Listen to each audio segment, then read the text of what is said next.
அனைவருக்கும் நமஸ்காரம். பாபாவும் நானும். முந்தைய பதிவுகளில் அவ்வளோ அப்ரிசியேஷன். அதில் பல பேர் உங்களை பார்க்கணும், உங்ககிட்ட பேசணும் அப்படின்னலாம் நிறைய மெசேஜஸ். அண்ட் இதெல்லாம் இவ்வளோ அன்புக்கெல்லாம் நான் தகுதியானவளான்னு எனக்கு சத்தியமாக தெரியலை. ஆனால் என்னோடய பாபுக்குட்டி மட்டும் எப்பவுமே என் கூட இருப்பார். அது மாத்திரம் எனக்கு நல்லா தெரியும். அப்படி ஒரு நிகழ்வை தான் இப்போ நான் உங்கள்கிட்ட ஷேர் பண்ண போகிறேன். ஓடுற ரயிலில் நடந்த 2 சம்பவங்களை நான் உங்கள்கிட்ட சொல்ல போகிறேன். ஒன்று, நான் கேரளாலேருந்து நானும் என்னோடய குழந்தை, அப்போ கை குழந்தை, அவனும் என்னோடய தங்கையும் சேர்ந்து வந்துட்டு இருந்தோம். 8 மணிக்கு வந்து சேர வேண்டிய ட்ரெயின் 10 மணி ஆகிடும் அப்படிங்கிற இன்ஃபர்மேஷன் வந்தது. ஆனால் அது வரைக்கும் வயிறு காலியாக கிடக்குமே இல்லையா, பயங்கர பசி தாங்க முடியல, பாபுக்குட்டி ரொம்ப பசிக்கிறது அப்படின்னு நான் சொல்கிறேன். ஒரு 10 நிமிஷத்துக்குள்ளே ஒருத்தர் வந்து சுட சுட இட்லி சாம்பாரோட கொண்டு போகிறார். இங்கேருந்து அப்படியே நாங்கள் உட்காண்டிருக்கோம், இப்படியே நடந்து இந்த பக்கம் போகிறார். எனக்கு பொறுமை இல்லை, நேரம் எந்திருந்து நான் அவரை அப்படி கூப்பிடுறேன், அங்கிள் எனக்கு ஒரே ஒரு ஹெல்ப் அப்படின்னு. எங்கேருந்து இதை வாங்கினேன்னு சொல்லுங்க அப்படின்னு. இது வாங்கலம்மா, இது எனக்கு கிடைச்சிது, இது அன்னதானமாக கிடைச்சிதுன்னு சொன்னார். அன்னதானமா?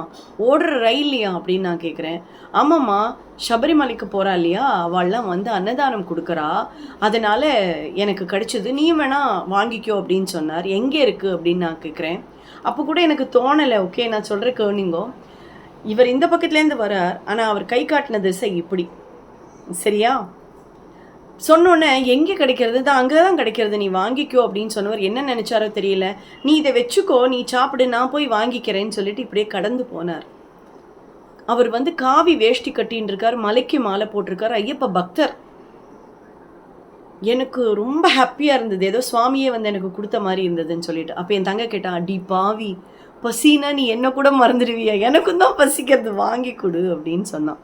நான் சொன்னேன், ஒரே ஒரு நிமிஷம், எனக்கு பசிக்கிறது, நீ நேராக போய் அங்கே வாங்கிக்கோ, அங்கே கொடுக்குறாளாம் அப்படின்னு சொன்னேன். போகும்போது 50 ரூபா கையில் கொடுத்து, சும்மா வாங்காதே, இது தட்சணையாக கொடுத்துட்டு வாங்கிக்கோ அப்படின்னு நான் சொல்கிறேன். அவளும் சரின்னு சொல்லிட்டு அங்கே போகிறா. போயிட்டு காசு கொடுத்தோன்னா அவள் வேண்டான்னு சொன்னாலாம். அவள் தட்டை மாத்திரம் வாங்கிட்டு வந்துட்டான். சரியா, வாங்கிட்டு வந்தோன்னே எங்கள் முன்னாடி உட்காண்டிருந்தார் ஒருத்தர். அவர் வந்து கேட்டார், ஏம்மா எங்கேம்மா கிடைக்கிறது இட்லி, எனக்கும் ரொம்ப பசிக்கிறதுன்னு சொன்னார். நன்னா கவனிங்கோ, ரொம்ப பசிக்கிறது அப்படின்னு சொன்னார். நாங்கள் என்ன சொன்னோம், நீங்கள் அங்கே போனேன்னா கிடைக்கும், அங்கே எல்லாரும் ஐயப்ப பக்தர்கள்லாம் சேர்ந்து அன்னதானம் போடுறா, நீங்கள் போனேன்னா இம்மிடியட்டாக வாங்கிக்கலாம். அது சுட சுட சாம்பார் என்னமா டேஸ்ட்டு, அப்படி ஒரு டேஸ்ட்டு, எந்திருந்து போகவே மனசு இல்லை. சரியா, 4 இட்லி சாம்பார் வச்சு கொடுக்குறா, அவ்வளோ நன்னா இருந்தது. அவள் எந்திருந்து போகிறார். போயிட்டு கொஞ்ச நேரத்தில் வெறுங்கையோடு வரார். என்ன அங்கிள் கிடைக்கலையான்னு. அப்படி ஒரு சம்பவமே எங்கே இல்லையேம்மா அப்படின்னார். எங்களுக்கு தூக்கி வாரி போட்டுடுது. போனவர் இங்கேருந்து வந்தார், அங்கே போனார், என்கிட்ட கொடுத்துட்டு போயிட்டார். என் தங்க போனால் கிடச்சிது, அவரும் அதே இடத்துக்கு போகிறார். அப்படி ஒரு சம்பவமே நடக்கலை. இது அத்தனையும் நடக்கிறது வெறும் 15 நிமிஷத்துக்குள்ள. அப்படி யாருமே அங்கே இல்லைம்மா, யாருமே அன்னதானமும் போடலை அப்படின்னு சொன்னார். எனக்கு என்ன சொல்கிறதுன்னு தெரியல. இதுக்கு நீங்கள் என்ன சொல்லுவ?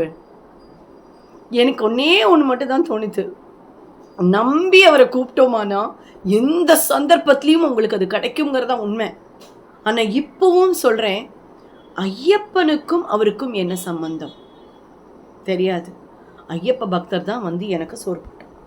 யோசிச்சு பாருங்க. அப்போ அவளுக்குள்ள எந்த வித்தியாசமும் இல்லை, நம்ம தான் வித்தியாசம் பார்க்குறோம். ஆனால் அவள் 2 பேருக்குள்ள ஒத்துமை அவர் எனக்கு நிவர்த்தி பண்ணி கொடுத்தார். அது எனக்கு என் கண்ணுக்கு காமிச்சு கொடுத்தார். அது என்ன அப்படிங்கிறத அடுத்த பதிவில் நீங்கள் பாருங்க.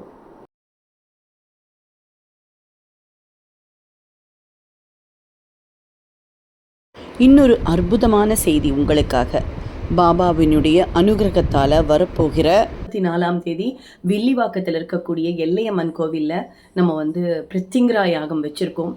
ஸோ எல்லாரும் வந்து கலந்துக்குங்க. உங்களுக்கே தெரியும், பிரித்திங்கரா அப்படிங்கிறது ரொம்ப ஆக்ரோஷமான கடவுள். பொறுத்துண்டெல்லாம் இருக்க மாட்டா, அவளை எதுக்கிறவாளை துவம்சம் பண்ணிடுவள், அந்த அளவுக்கு ஆக்ரோஷமான கடவுள். ஒன்றும் இல்லை, பிரித்திங்கராவை யார் கும்பிடுறாளோ அவளுக்கு இந்த பில்லி சூன்யம், இந்த மாதிரி பிளாக் மேஜிக்கான விஷயங்களே அண்டாது. அவள் பக்கத்தில் நம்மளுக்கு மைண்டே சரியில்லாமல் எப்போ பார்த்தாலும் ஒரே பிரச்சனையாகவே ஓடின்னு இருக்குன்னு சொல்கிறவாளுக்கு நிம்மதி கிடைக்கும். முக்கியமாக இப்போ வந்து பேண்டமிக் நடந்துட்டுருக்கு, அந்த தொற்றுலேருந்து கண்டிப்பாக நம்மளை காப்பாற்றணும். எதிரிகள் அப்படின்னா நம்மளுக்கு கண்ணுக்கு தெரியாதவான்னு அர்த்தம். நம்ம பக்கத்து வீட்டில் எதிர்த்த வீட்டில் இருக்கிறவா இல்லை உண்மையிலே எதிரிகள். நம்ம உடம்புக்குள்ளே இருக்கிற என்னென்ன பிரச்சனைகள் இருக்கோ அது எல்லாமே நமக்கு எதிரிகள் தான். கண்ணுக்கு தெரியாத கடன் கூட எதிரி தான். இப்படி நம்மளை சுற்றி நிறைய விஷயங்கள் நெகட்டிவிட்டிஸ் இருக்கு இல்லையா, அதெல்லாம் போக்கக்கூடியவள் அவள். இந்த கண் படுறதுன்னு சொல்கிறது இல்லையா, சத்தியமாக சொல்கிறேன், போன வாரம் மட்டும் நம்ம அதில் 2 மீன் தொட்டி வச்சுட்டு இருக்கேன். 3 மீன் இறந்து போச்சு. எங்கேருந்து இவ்வாழம் கண்ணு வைக்கிறாங்கலாம் எனக்கு சத்தியமாக தெரியல.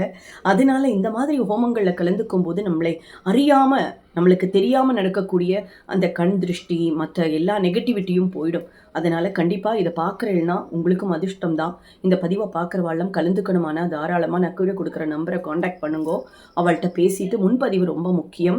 24ஆம் தேதி நடக்கிறது. சாயங்காலம் 6லேருந்து 8, 6:50க்கு தான் வந்து அமாவாசை தொடங்குறது. ஸோ அதுலேருந்து ஆரம்பித்து 8:30க்குள்ளே முடிஞ்சிடும். முடிஞ்சதுக்கப்புறம் அன்னதானம் இருக்குது. கண்டிப்பாக வந்து கலந்துங்கோ. ஸோ எல்லாரையும் நம்ம அங்கே மீட் பண்ணுவோம். நேரடியாக வர முடியாத பக்தர்களுக்கு சங்கல்பம் செய்து பூஜை முடிந்த பிறகு யாக ரக்ஷையுடன் பிரசாதம் கொரியரில் அனுப்பி வைக்கப்படும். Courier charges extra. தெரிஞ்சவாளுக்கும் இதை ஷேர் பண்ணுங்கோ. எதுக்காக சொல்கிறோம்னா, சுவாமி சொல்லி ஒரு விஷயம் நடக்கிறது, அது தொடர்ந்து நடத்துறதும், அதை வெற்றிகரமாக நடத்துறதும், அதை செய்ய தூண்டுறதும் எல்லாமே சுவாமி தான். இங்கே யார் இருக்கானா முழுமையாக அவர் தான் இருக்கார். நான் ஒரே ஒரு வார்த்தை சொல்லி முடிச்சுக்கிறேன். என்னென்னா, நான்லாம் ஒரு பெரிய பிக் ஜீரோ. உண்மையை சொல்கிறேன், பிக் ஜீரோ. நிறைய ஜீரோஸ் இருக்குது. சுவாமி தான் அந்த 1. அந்த 1 போட்டாதான் மற்ற ஜீரோஸ்க்கு எல்லாத்துக்குமே மதிப்பு இருக்குது. ஸோ சுவாமி வந்து முன்னாடி நின்றுப்பார். அவரோட அனுகிரகத்தில் நம்ம எல்லாம் பூஜ்யமெல்லாம் மதிப்பாக மாறின்னு இருக்கோம். இதை தான் நான் சொல்ல விரும்புகிறேன். எல்லாரும் இன்புற்று வாழணும், எல்லாருக்கும் எல்லா சந்தோஷமும் வரணும். அவள் அனுபவித்த சந்தோஷம் இல்லை, அத்தனை குழந்தைகளுக்கும் நல்லது நடக்கணுங்கிறது மாத்திரம்தான் என்னோட ஆசை. இதை தொடர்ந்து இந்த யாகங்கள்லாம் எப்படி பண்ணுறதுக்கான யோகம் எனக்கு அமைஞ்சதுங்கிறதையும் நான் கண்டிப்பாக ஒரு வீடியோ போடுறேன். மந்திரங்கள், ஓங்கார் ஜோதியில் நான் போட்டுருக்கிற மந்திரங்களுக்கு பின்னாடியும் இயக்கக்கூடிய சக்தின்னா அது பாபா மாத்திரம்தான். அதுவும் எப்படின்னு நான் கண்டிப்பாக உங்களுக்கு ஒவ்வொரு பதிவுலையும் சொல்கிறேன். நீங்கள் கேட்டு என்ஜாய் பண்ணலாம். அவ்வளோ பண்ணியிருக்கார் சுவாமி. ஸோ மீண்டும் சந்திக்கலாம் இன்னொரு அருமையான படிவோட. அது வரைக்கும் நன்றி, வணக்கம்.